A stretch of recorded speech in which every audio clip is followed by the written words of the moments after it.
assim, a ideia que eu vou trazer aqui não é replicar coisas que vocês normalmente vão encontrar por aí, né? Mas é tentar trazer uma ideia nova. Quem viu a artezinha do evento aí, tá escrito ali, pensando melhor a depressão, não é? Então, logo de início, já fica uma ideia, né? uma questão importante, porque normalmente a gente não pensa melhor as coisas. O que eu estou chamando de pensar?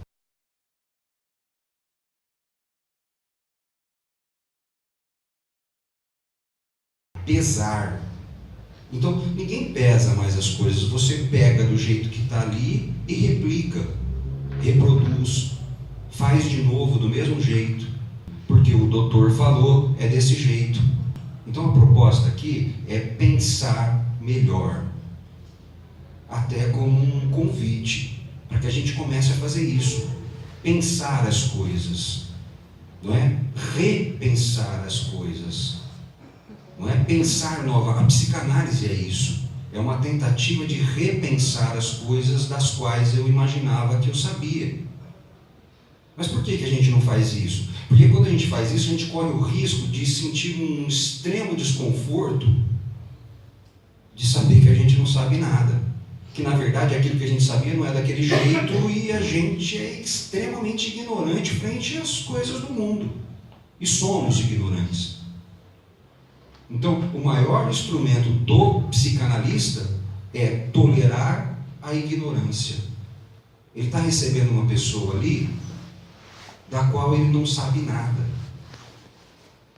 Por mais que o sujeito tenha sido diagnosticado com depressão, com bipolaridade, sei lá, eles inventam um monte de nomes aí, você está recebendo uma pessoa com uma história de vida diferente de tudo que já foi escrito em qualquer livro.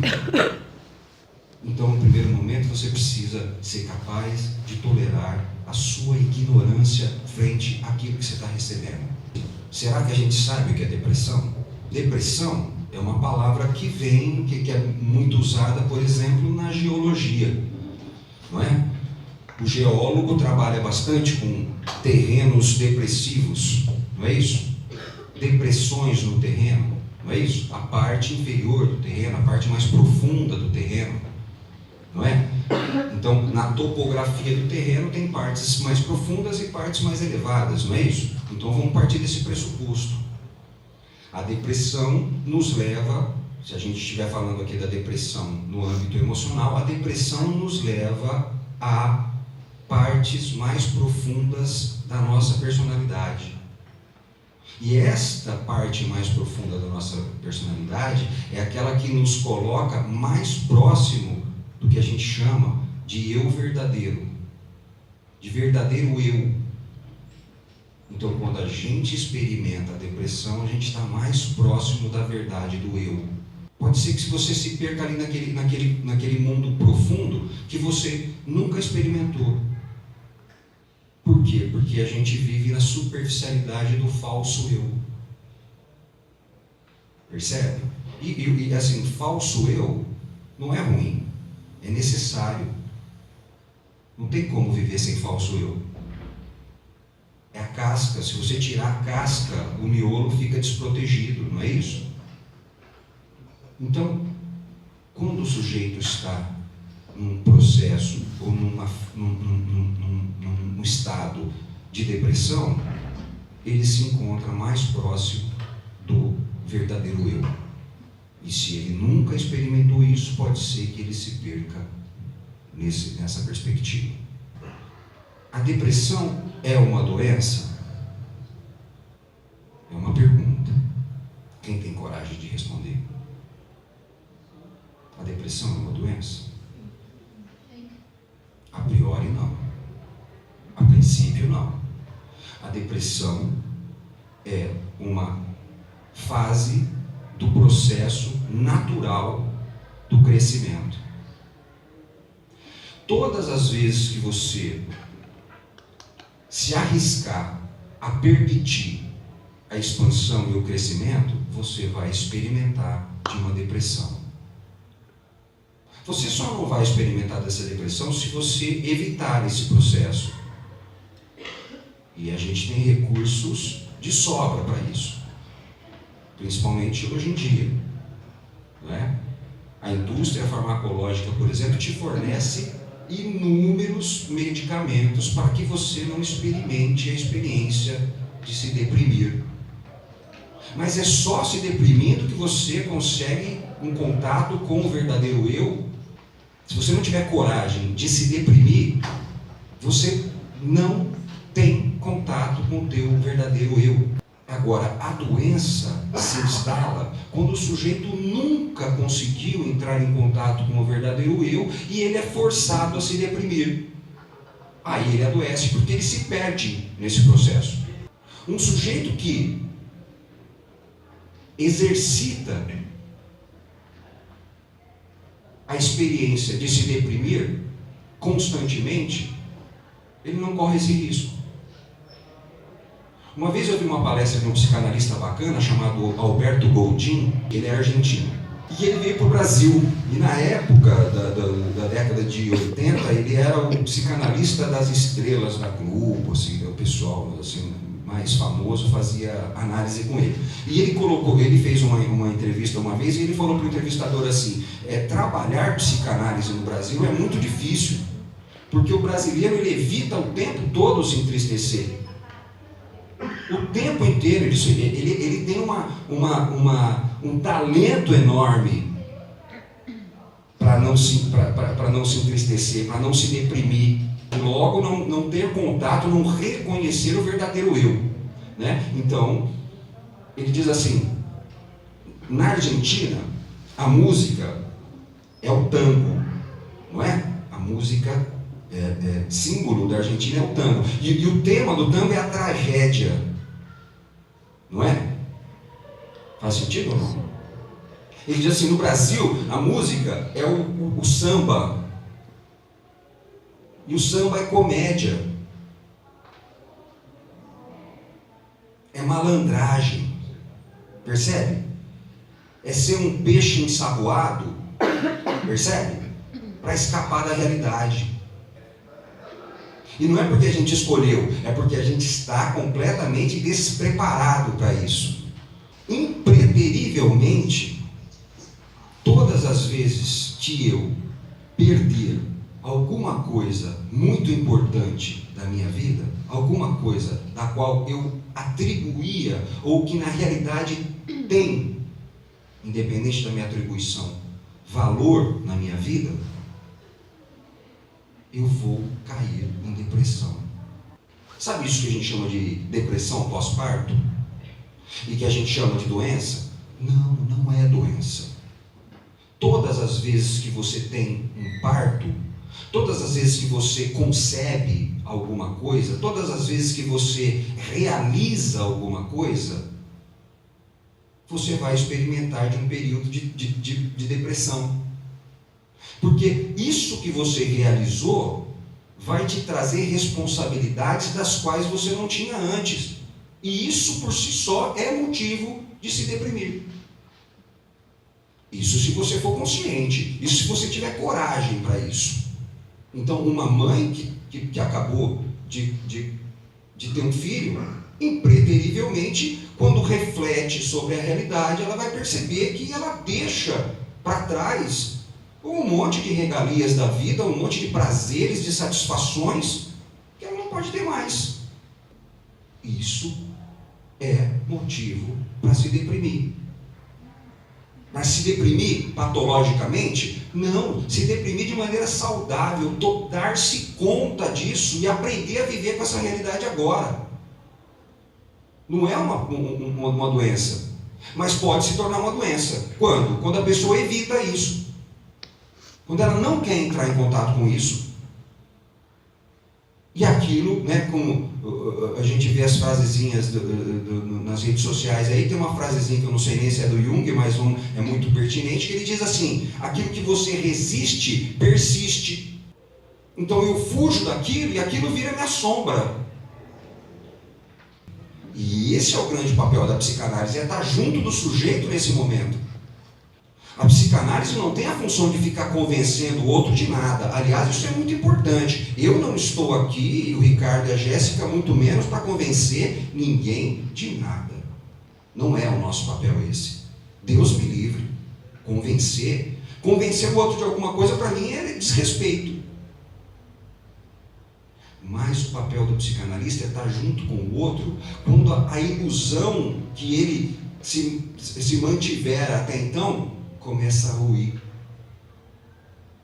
Quando a ilusão dele já não é mais tão compacta o suficiente para sustentar tudo aquilo que ele vivia, e ele começa a sentir a insegurança de desabar tudo isso, aí o psicanalista entra para acolher. O Freud, em 1917, que é o Freud é o grande estruturador da psicanálise, né? Disso que a gente chama de psicanálise hoje. Em 1917 ele publica um texto chamado Luto e Melancolia, e ele separa esses dois elementos. Ele diz assim: quando você perde alguma coisa muito importante na tua vida, ou você vive um processo de luto, ou você cai num estado melancólico. E aí ele diz assim, né, tem alguns fatores, não é, que vão ser cruciais, preponderantes, para que o sujeito caia em melancolia ou ele consiga passar pelo processo do luto. O que é o processo do luto? O processo do luto é assim: perdi alguma coisa importante, tomo consciência disso que eu perdi, que é tão importante para mim, não é? E dentro de um certo período, eu vou reconstruindo essa minha configuração dentro da realidade, sem isso que eu tinha como tão importante. Esse processo de luto te faz se preparar para viver sem isso que você amava tanto. Quando o sujeito é capaz de passar por esse processo de luto, ele internaliza isso que foi perdido, ele simboliza isso que foi perdido dentro dele, não é? E a partir de uma recordação, ele consegue continuar vivendo. Recordar, né? Re de novo, cor de coração e dar de doar. Então, ele, cada vez que ele se sente saudade disso, ele dá novamente para o coração, ele recorda disso e ele consegue continuar vivendo sem isso.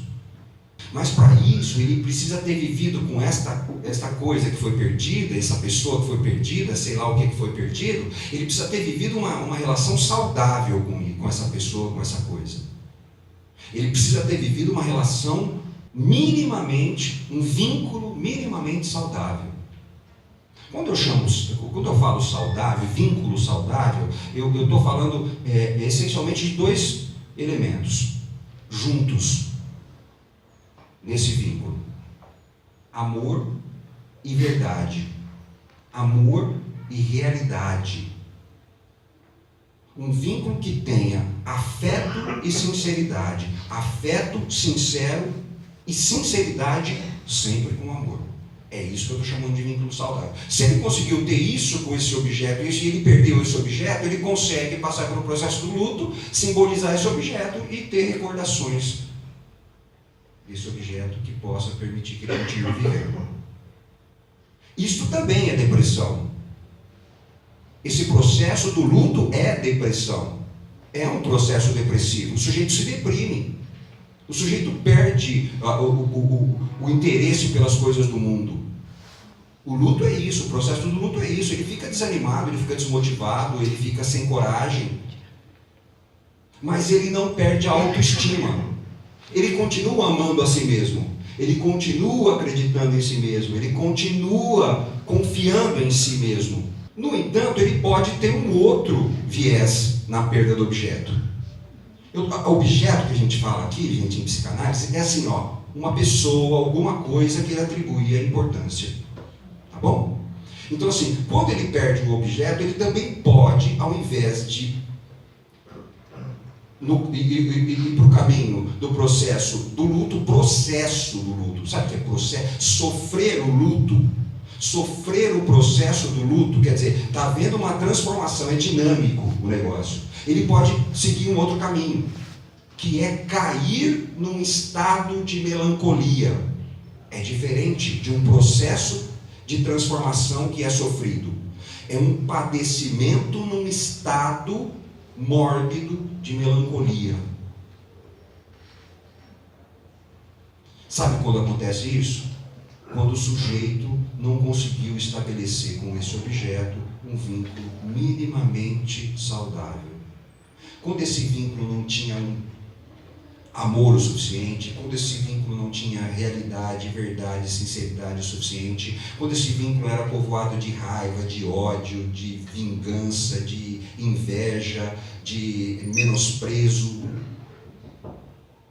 Quando ele perde esse objeto que ele vivia, esse tipo de relação, ele cai em melancolia. Aí sim, esse estado de depressão é patológico. Essa é a proposta de 1917 do Freud. Luto e melancolia. Então aí está a necessidade da gente cultivar vínculos saudáveis. Então nós estamos vendo aí duas formas de depressão. Tem uma terceira, que o Freud não cita, mas que a minha prática clínica me mostrou com muita clareza. Que é assim, o sujeito ele pode até ter vivido um vínculo saudável com o objeto e o objeto foi perdido. Ele pode até ter feito isso. No entanto, não foi permitido que ele vivesse o processo de luto. Alguma coisa impediu que ele vivesse esse processo de luto, essa retirada do interesse da realidade, sabe? Essa necessidade de se resguardar, essa necessidade de se retrair dos vínculos sociais, sabe? Que são estruturados essencialmente por dissimulações. A sociedade é dissimulação. E precisa ser, não estou aqui criticando nada. Você age socialmente com o seu falso eu. Não é a tua verdade. Ai de você dispor a tua verdade socialmente. Então, quando o sujeito está vivendo um luto, ele não se convence com a dissimulação. Ele não se convence mais em usar dessas dissimulações e ele precisa se retrair, ele precisa ficar escondidinho, ele precisa viver isso resguardado dos vínculos sociais. Mas quando ele não pode se resguardar nesse processo do luto e ele é pressionado a continuar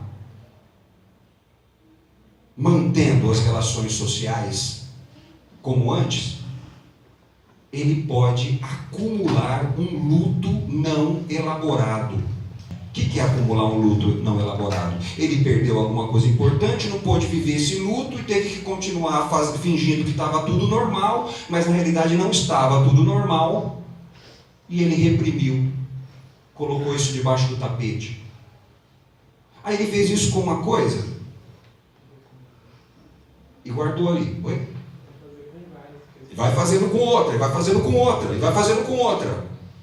Uma hora ele não consegue mais passar no tapete, porque está cheio de cadáveres embaixo do tapete que ele foi enfiando. E aí ele cai em depressão, ele fala, não sei por que estou em depressão. Estava tudo bem. Se a sua mãe morrer hoje, olha que coisa chata, mas eu vou falar, se a sua mãe morrer hoje, quanto tempo você tem de licença no teu trabalho? 5 dias? Beleza, daqui 5 dias eu estou bom, minha mãe morreu, daqui 5 dias eu estou bem para voltar a trabalhar.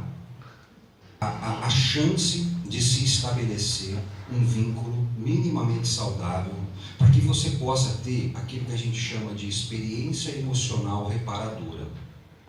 Quando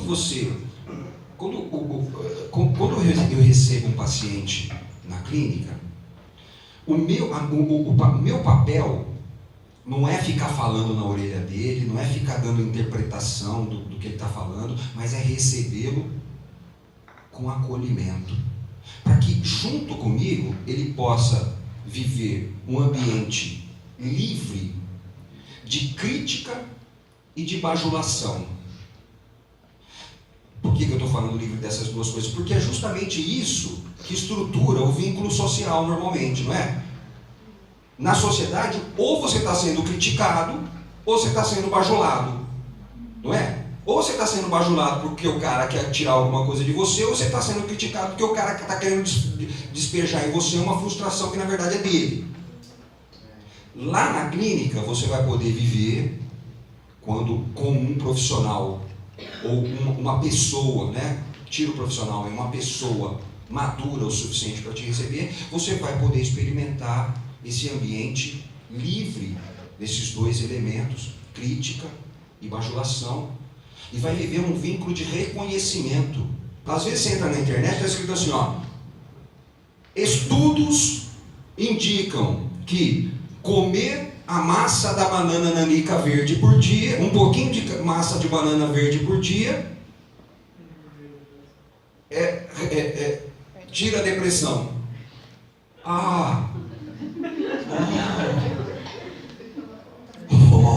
Então era isso, eu vou fechar minha clínica. Vou abrir uma quitanda. Hã? Não é? Eles inventam tudo quanto é método. Mas ninguém se coloca à disposição de estar junto com o outro na dor dele. E não é junto com o outro querendo arrumar solução para a dor dele. Não, não tem solução. É a dor, é real. É estar junto dele. Não é falar, ó, é por aqui ou é por lá. É estar junto com ele quando ele está perdido. Até que ele, e só ele vai poder fazer isso, encontre o caminho. Cada um tem seu tempo. Cada um tem seu tempo, cada um tem seu jeito. E o papel do analista é estar junto com ele, respeitando esse tempo, respeitando esta forma. Você percebe? No começo da minha fala eu falei, olha aqui, o grande instrumento do psicanalista é tolerar a sua ignorância. Ele precisa tolerar a ignorância dele, porque ele não sabe o que está acontecendo ali. Diferente de outros profissionais que conversam com você em 15 minutos e falam, você está com depressão, toma isso aqui, ó. E aí você começa a tomar um negocinho que você não vai largar nunca mais, porque você não é nem louco.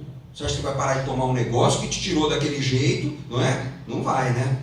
Só que aquilo lá vai te afastando cada vez mais daquilo que precisa ser feito, que é pensar sobre por que você está daquele jeito. Ou como você chegou a ficar daquele jeito.